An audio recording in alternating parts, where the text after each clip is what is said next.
From literature to plays and movies throughout the world, humanity's fascination with love is just as strong as our obsession with heartbreak.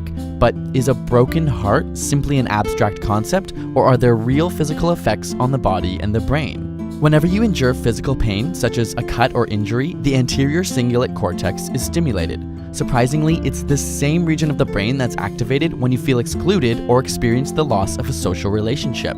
Perhaps physical pain and emotional pain aren't as different as we once thought. Think about the ways in which we describe lost love. He ripped my heart out. It was a slap in the face. I'm emotionally scarred. This use of physical description paints a clear relationship, at least in language, between emotional and physical pain. In fact, studies have shown that human beings would rather be physically hurt than feel social exclusion. But why would these two different experiences elicit the same feeling in our bodies? It's clear that our bodies use physical pain to prevent the risk of imminent danger. But from an evolutionary perspective, anything that increases our overall survival and fitness as a species is likely to persist.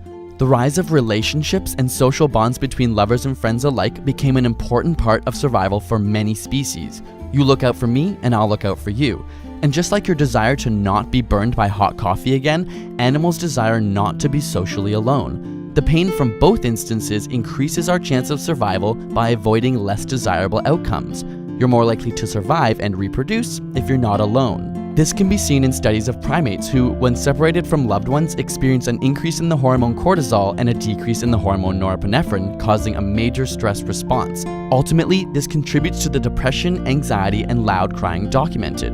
For humans, a breakup, loss of a loved one, or isolation can trigger a similar reaction, creating the perception of physical pain. So, how can we alleviate this pain? After all, band-aids or creams are meant for physical wounds. Studies have shown that high levels of social support are related to lower levels of pain, whereas socially alienated individuals show poor adjustment. So if you're feeling brokenhearted, surround yourself with friends and family, as difficult as it may seem. And if someone you know is suffering emotionally, be there for social support, because scientifically, us humans, we all just want to fit in somewhere.